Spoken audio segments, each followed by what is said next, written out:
व्यक्ति किसी और वस्तु या भाव से परिचित हो ना हो, भय और भविष्य दोनों ही व्यक्ति के मन में सदैव रहते हैं, जिनका अस्तित्व व्यक्ति के अस्तित्व पे भारी रहता है। विचित्र है ना?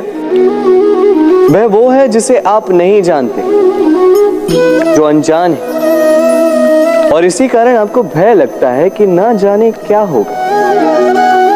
भविष्य वो है जो अब तक घटा ही नहीं, तो जो घटा ही नहीं उसके विषय में चिंता क्यों? आपके हाथ में है वर्तमान। वर्तमान के कर्म सत्य मन से कीजिए और सोचिए ये कि अपने कर्मों को और कितनी श्रेष्ठता से किया जा सकता है। इसलिए आप विश्वास कीजिए, यदि वर्तमान के कर्मों को आप सत्य मन से करोगे तो भय स्वयं ही निकल जाएगा और भविष्य का फल अवश्य ही मीठा होगा। इसलिए भय और भविष्य से डरना छोड़ दीजिए, इस वर्तमान को जी। राधे राधे। हम सबको कभी न कभी तो क्रोध आता ही और आएगा भी। मनुष्य इन्हीं भावों से हम जुड़े हैं, किंतु ये क्रोध क्यों आता है? कभी सोचा है आप?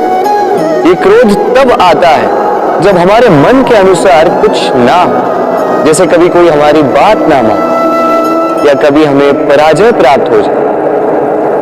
किंतु इन सारी परिस्थितियों में आधार एक ही है कि कहीं ना कहीं किसी न किसी स्थान पे हम दुर्बल हैं।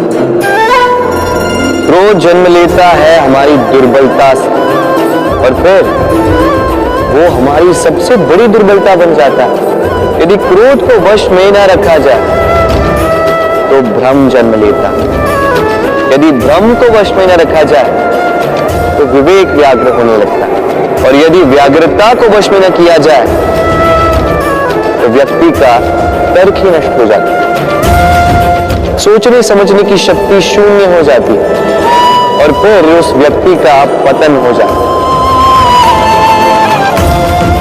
इसलिए अपने क्रोध पर वश रखें और अपने मन को शांत होने के लिए करें। राधे राधे।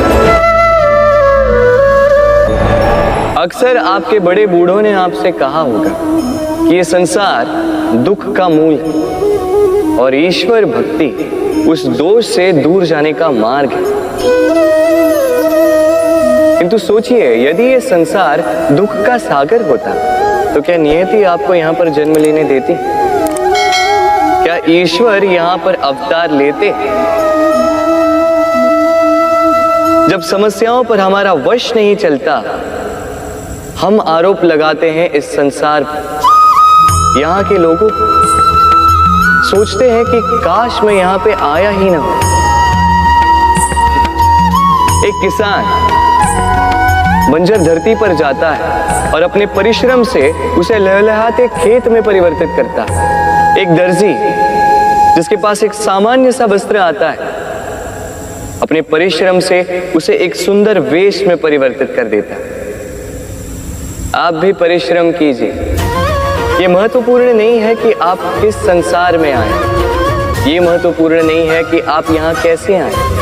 यदि कुछ महत्वपूर्ण है तो वो ये है कि जब आप गए तब आप इस संसार को कैसा छोड़कर गए। तो ये सोचकर जिए कि जो किसी के लिए नरक है उसे किसी का स्वर्ग बना के निकलोगे तो आपका जीवन और आपका संसार दोनों धन्य हो जाएंगे। राधे राधे। कभी आपने सोचा इस संसार में हम सबसे अधिक किससे जुड़े? अब कोई कहेगा माता पिता, कोई कहेगा मित्र, कोई कहेगा पत्नी, तो कोई कहेगा संतान। नहीं, यदि इस संसार में हम किसी से जुड़े हैं तो वो है समय। समय ही हमारा भूत है, समय ही हमारा वर्तमान है और समय ही हमारा भविष्य है। और हम क्या करते हैं? सबसे अधिक जुड़े समय को, सबसे बहुमूल्य संपत्ति को हम नष्ट कर देते हैं। कोई भविष्य के ऊंचे सपने को बुनता है, कोई बीते कल को कोसता है, किंतु तनिक सोचिए, बीता कल आपके सोच विचार करने से बदलने नहीं वाला। और भविष्य के विषय में सोच विचार करके यदि आप अपना वर्तमान नष्ट कर देते हैं तो आपका भविष्य भी बीते कल की भांति ही होगा। इसलिए आज के विषय में सोचिए, उसे उत्तम बनाएं। आपका भूतकाल और आपका भविष्य अपने आप उत्तम हो जाए।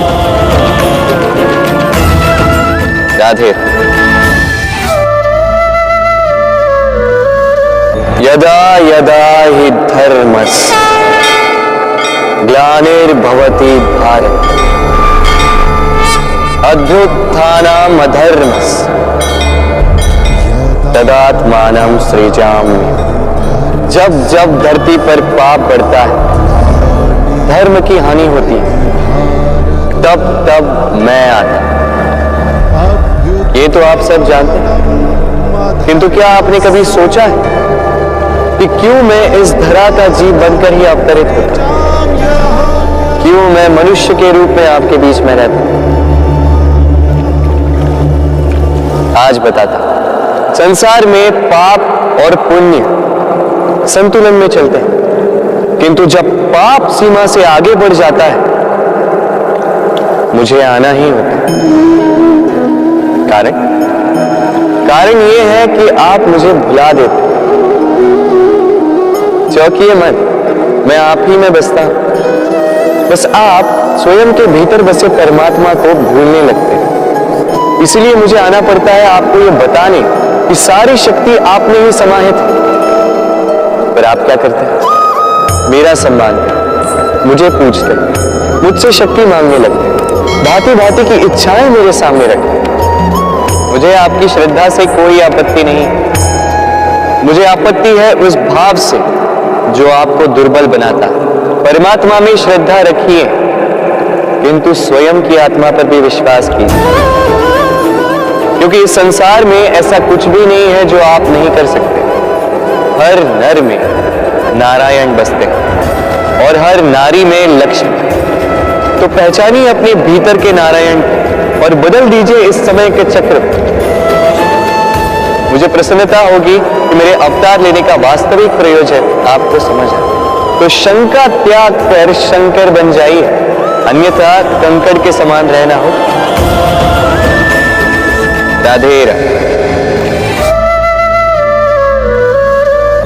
ग्रंथों में लिखा गया है कि यदि मनुष्य मौन रहना सीख ले तो उसकी अधिकांश समस्याएं स्वयं ही समाप्त हो जाती हैं। और सत्य में मौन में बड़ी शक्ति होती है, बड़ा बल होता है, किंतु वो बल किस काम का जो समय आने पर आपके काम ही ना है। क्या सदा मौन रहना उचित है? नहीं। इतिहास साक्षी है। संसार में अधिक विपदाएं इसलिए आई क्योंकि समय पड़ने पर मनुष्य उसका विरोध नहीं कर पाया, मौन रह गए। यदि मौन रहना शस्त्र है तो उसका सही समय पर उपयोग करना भी आवश्यक है। यदि अकारण मौन रहोगे तो बुरे तत्व उसे सहमति समझ लेते, फिर धीरे धीरे वो आपका स्वभाव बन जाता है, आपका अभ्यास हो जाता है, और फिर आपका व्यक्तित्व एक साधारण से पाषाण के भांति बन जाता है। अपनी वाणी का आवश्यकता पड़ने पर सदुपयोग कीजिए। वाणी को कब वश में रखना है और कब मौन नहीं रहना है, इससे भी अधिक महत्वपूर्ण है ये समझना कि उसे कब तोड़ना है। राधे राधे।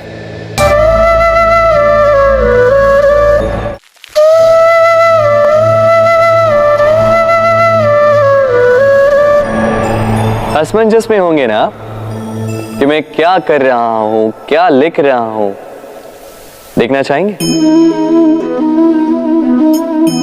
अब आप सोच रहे होंगे कि मैं माटी पे माटी क्यों लिख रहा हूं। इसके पीछे एक बड़ा कारण है, किंतु वो बताने से पूर्व तनिक मुझे पानी पे पानी तो लिखने दीजिए।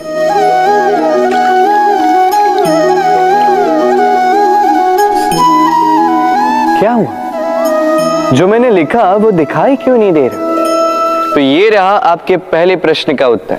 माटी पर माटी लिखना कितना सरल है, उतना ही कठिन है पानी पर पानी लिखना। संबंध भी कुछ इसी प्रकार होते हैं। बनाते समय माटी पर लिखने जितने सरल और निभाते समय पानी पर लिखने जितने कठिन।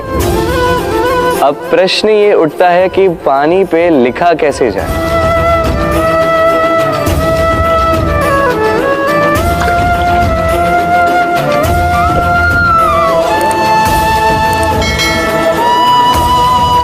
इस प्रकार ये पाषाण जल की सतह से होते हुए जल में समा गए। ठीक इसी प्रकार हमें संबंधों को भी निभाना है। इस पाषाण की भांति निष्ठा से गहराई में जाओ, संबंध कभी नहीं बिखरेंगे। राधे राधे।